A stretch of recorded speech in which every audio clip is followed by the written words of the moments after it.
Hi and welcome to the NBA show. My name is Morten Jensen, and today we'll be discussing whether or not the NBA is better now than it used to be, because apparently a lot of people think differently. So stay tuned. NBA AllStar is over for 2021, but usually when AllStar occurs, there's a lot of debate as to where basketball is in terms of the overall basketball timeline, I guess. A lot of inspiration is being put forth by the 90s or the 80s, and a lot of people are complaining why the league has got into being more perimeter oriented, and vice versa. People are saying, the 80s and 90s weren't even great basketball. There are a lot of opinions, and especially on the internet and in particular Twitter, the debates are fierce and they are just all over the place. So I'll try my best to take a step back and actually look at this from hopefully a more nuanced perspective. Let's start with the three-point shot. That is the one area that separates people into groups, some for, some against the evolution of the three-point shot. Now, I decided that I don't want to go back to the way that things were in the 80s and just start from there when the three-point line was introduced, because that's just too far back. Instead, I've decided to go back to the 2010-2011 season because that gives us 10 years worth of data, which I think is significant, and it does show the evolution of the shot. It does show the evolution of basketball, and I think basically a 10-year example should be sufficient, right? So in 2010-2011, NBA teams averaged 18 three-point field goal attempts per game. That is obviously not a lot compared to now today. In today's league, in the year 2021, teams are averaging 34.9 three-point field goal attempts per game. So that's almost double. Now you could argue that the evolution and rise of the three-point shot has devalued the entertainment level or the aesthetics of the NBA and maybe even the sport in general. That's obviously very subjective and up to each individual to say, so I'll get back to that just a little bit later. But for now, I think we can look at some of the objective means here, which are the stats, because the numbers just don't lie. Like right now, the Utah Jazz are leading the NBA in three-point field goal makes by hitting 17.1 three-pointers per game. 11 teams 10 years ago didn't even take that many as far as the Utah Jazz are hitting, which is really, really drastic when you think about it. In terms of a 10-year span, we have literally seen teams come in and hit more than they used to attempt. That's crazy, right? Well, no, not exactly, because one thing is you're playing the analytics game. And before I go down that rabbit hole, let me just start out by saying analytics are way more than just three-point field goals. I cannot overemphasize this. This is just one of the major issues that I see routinely when people argue in terms of for and against analytics, because so many people look at the three-point shot and thinks that's basically it. Analytics are far more than just threes. You have rebounding issues, you have turnover issues, you have shot selections, you have how certain players are being used, tracking data, you name it. There are so many ways to gauge data and analytics, more so than just, hey, I'm shooting more threes now. That's a little bit of a side note, but I think it's really important to bring that up as well, because that is one of the major misunderstandings there is about analytics overall. And honestly, I think a lot of this argument in terms of today's NBA compared to previous versions of the NBA really hinges on analytics a lot, even if people don't verbalize that. One of the things that also seems to split the waters a lot is the perception of what a player is today and what the player used to be back in the 90s and 80s, and then people put it into context in terms of skill level.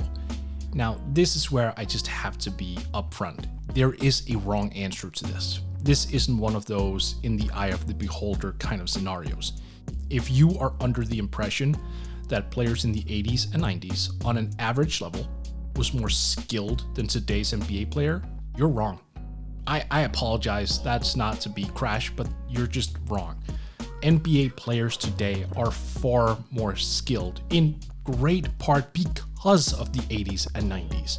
Look, those 2 decades produced just a ton of fantastic top-tier talent.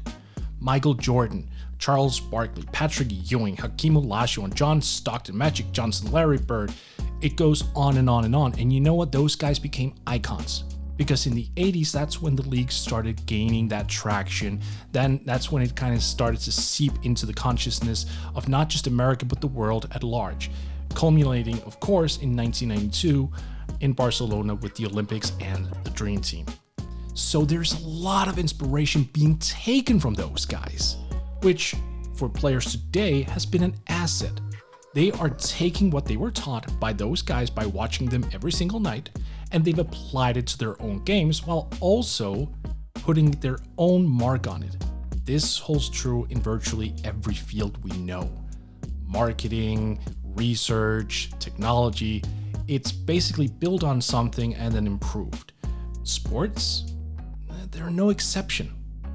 Players today are just more skilled because of what they have seen and their practice methods, the fact that NBA teams and even colleges and high schools have started to implement data, and you have better trainers, workout equipment, better training methods, you're living a more healthy lifestyle, you're consuming better foods. This is just one piece, one area where I just refuse to negotiate.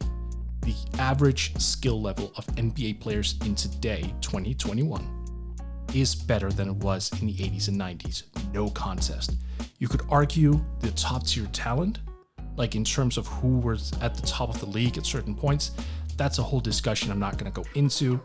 But in terms of average talent, you are looking at the golden age of basketball. And that brings us to the subjective analysis, so to say, for people who argue against the NBA modernly and for the NBA traditionally. Because you look at the three-point shot and you go, why would I want to watch the NBA if teams are more or less taking 40-45% of their shots from behind the arc? Isn't that just too common? Isn't that just too boring? And look, you have every right to feel that way. Now, personally, I was actually a fan of the mid-range game. I think the mid-range game was beautiful.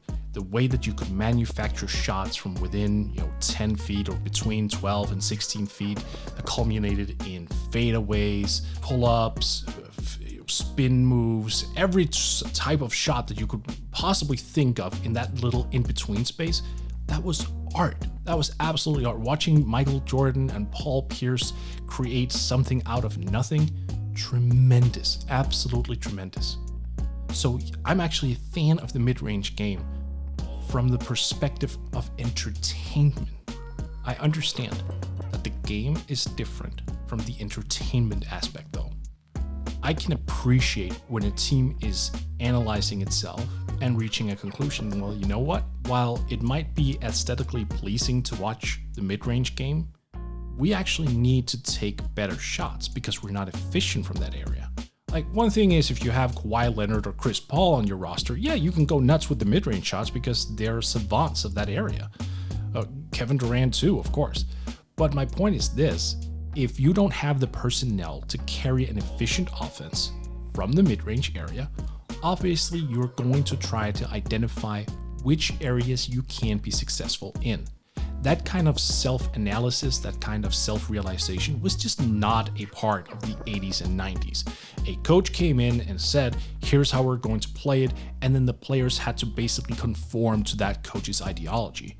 Nowadays, it's different. A coach comes in, he looks at the players he has at his disposal, and he develops a game plan off of those talents and strengths and weaknesses, which has, in turn, provided the NBA and us observers with a product that is far, far better just in terms of execution. Now, again, this does not stand to reason in terms of entertainment. You might think that it's boring if a team plays, well. I mean, look, the San Antonio Spurs got trashed year in and year out for being boring. Now, I personally disagree with that notion completely. But they were looked at as one of the most boring teams in the NBA, but they dominated. And they dominated by doing all the boring stuff. Play hard defense, box out, make the occasional traditional bounce pass even. Like, they were just old school. They were small robots who did everything you were taught in like kindergarten, but it worked. It worked really, really well. And yet people found that uninteresting as well. So you can't please everybody, is basically my point here. What you can't do is try to optimize the product, in this case NBA basketball, to the best of your own abilities to win, and then people follow you or people don't follow you. And yeah, I understand the NBA is a business. They want to attract people, they want to attract a large audience because that means more ad revenue, it means more money overall. I get it. And you have people out there making that point going, well, you know what? I would watch the NBA if there were more mid-range shots or post-ups or whatever your gripe is. I'm not going to say that that's not important. It is.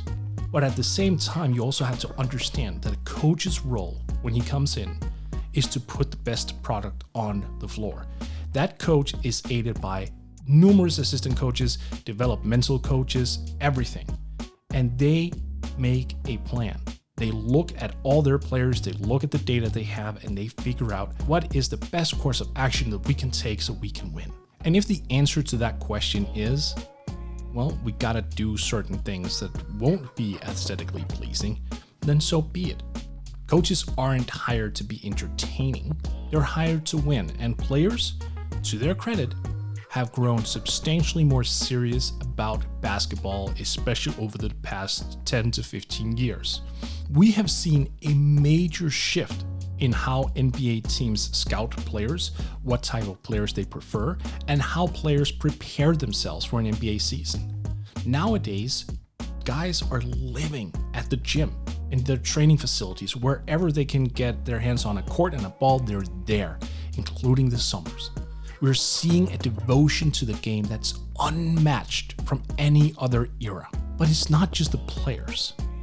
The coaches share that level of dedication. They're in the film room. They're drawing up plays. They're in their playbooks. They're having meetings. Today, we're seeing some of the most well-prepared basketball teams ever. That's just a fact. And it really boils down, ultimately speaking, to what you think is, well, entertaining is the wrong word, but what you think is worth basketball. And that's a weird question to ask, but what I mean by that is, if your passion in regards to basketball does not mirror what the NBA currently does, okay, that's your choice. You can turn off if you want to, all fair. But at no point whatsoever can you make the argument that players nowadays are not as good as in the 80s or 90s. They're less prepared, they're less whatever. No, that argument is dead wrong. It's dead wrong. You can make any point you would like about how the NBA has lost traction in terms of entertainment value, in terms of diversity, in terms of playing style, but do not at any point argue that the NBA player, the average NBA player, is somehow worse off than they were 30 years ago. That's not how it works. And if you make that argument, I think you need to look in the mirror. So what is it that NBA players do today that makes them so much better? Just if we ignore the preparation and the training and all that, well, look, just take centers for an example. Nowadays, you have to be able to virtually do everything if you want to get starters minutes. You have to be able to defend, you have to be able to rebound, you have to be able to shoot, you even have to be able to play make. The requirements for a center nowadays is just so much more than it was 10 to 20 years ago. It is necessary for you to be active in so many different areas. And that actually also stays true for most other players to varying degrees. Yeah, sure, you have the 3-and-D guy, but most people have this idea that the only thing that player does is play defense and shoot threes. On the surface, that's right, but you have to appreciate just how difficult defense has become in today's NBA. Because of the three-point shot, the court, it's stretched out far more. So now defenses won't have to just play defense from 20 feet and in like they did in the 80s and 90s. Now you have Damian Lillard and Stephen Curry who are hitting basically logo shots, so they need to get picked up as soon as they cross half court, which is utterly ridiculous. But that also just goes to show how NBA defenses are being stretched out to the points where you can't even compare it to 30 years ago. Guys have to show and recover, they have to guard multiple people, they have to switch constantly. So being a 3-and-D guy, that sounds really simple on the surface, but really it's a very simplistic description of a very advanced role that's really hard to actually do at a high level. And then you have the do-it-all guys. The Russell Westbrook, Luka Doncic, LeBron James, Kevin Durant, those guys. Look, what are we even talking about here? We're looking at guys who have to defend at a high level. Some are still working on it, Luka. They have to be able to shoot. They have to be able to play make. They have to be able to deliver in the clutch. There are so many things necessary now to become a star. You could argue that mid-tier guys right now in terms of stars, like mid-tier stars such as a Chris Middleton or Domantas Sabonis, would be in the upper tier in the 1980s just because of their overall skill set. They can do so many things that guys of their ilk back in the day just couldn't do. If you are being scouted right now, be it high school, college, whatever, so many questions fall upon you. Can you handle the basketball? Can you shoot? Can you get others involved? Can you rebound? Can you defend? And if just one of those things comes up short, that's a red flag. That's one of those things where guys are saying, well, you need to work on that. Even though you actually are hitting 4 out of 5, that would be excellent back in the 80s and 90s. Now, that's a problem. You need to be able to hit on some level on all 5. That's just how it is. So when we look at the requirements to becoming an NBA player today compared to 30 years ago, you can see that the NBA player now is being asked to do much more. And if that's not a clear-cut sign of the NBA player on average being a lot better than he used to be, then I don't know what is. And again, to wrap this up, I'm not trying to argue that if you're sitting there watching this and you think, well, I don't like the NBA because it's gotten too homogenous. That's a fair point. I'm not trying to diminish that from you. I'm not trying to take that away. That's fair. If you believe that, that absolutely has merit. All I'm saying is we need to be fair. There's entertainment and there's the reality of where NBA players are in terms of skills and talent. And one, the entertainment part is debatable and something you can actually gather a pretty interesting debate out of. The other one, non-negotiable.